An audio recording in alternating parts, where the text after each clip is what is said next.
ल सबै महानुभावहरूलाई म आफूतिर ध्यान केन्द्रित गर्न चाहन्छु।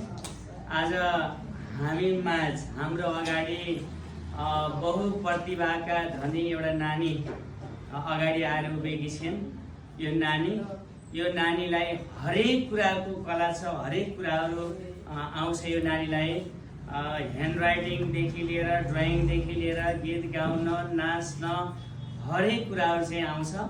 म कर्मशः नानीले जानेका कुराहरू, नानीसँग भएका क्षमताहरू कर्मशः देखाउन चाहन्छु। National creative training and learning centre यो एउटा अर्गनाइजेसन छ, संस्था। यो संस्थामा चाहिँ नेपालभरि ह्यान्ड राइटिङ कम्पिटिसन गर्दाखेरि नानी जेनिसा चाहिँ द्वितीय स्थान हासिल गर्न सफल भएको छ। यो नानीको यो क्षमताको लागि सबैले ताली बजाएर सहयोग गरिदिनु। ल यो नानीले नेपाली ह्यान्ड राइटिङ देखाइराखेकी छिन्। यो कक्षामा लेखिएको अभ्यासको नोट हो। मैले रेन्डमली यो नोट चाहिँ यहाँ लिएर आएर यहाँहरूलाई देखाउन खोजेको हो। हेर्नुहोस् त, यो कुनै एउटा पानामा राम्रो गर्छु, राम्रो लेख्छु भनेर राम्रो बनाइएको होइन। उसको ह्याबिटै यति राम्रो ह्यान्ड राइटिङ बनाउने जुन एउटा कला छ, हात बसिसकेको छ। इङ्ग्लिस रिलेटेड ह्यान्ड राइटिङ छ कम्प्युटर सब्जेक्टको। यहाँले देखिराख्नु भएको छ, यति सुन्दर ह्यान्ड राइटिङ छ। ल यहाँले पत्याउनु हुन्न होला, नानीले लेखिराखेको पनि मैले यहाँ भिडियो बनाइदिएको छु। ल हेर्नुहोस् त कति फास्ट लेख्छिन्।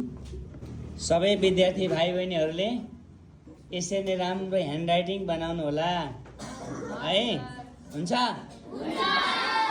Very nice. आहा, जेनिसा नानीले नेपालीको ह्यान्ड राइटिङ पनि लेखिराखेको छ।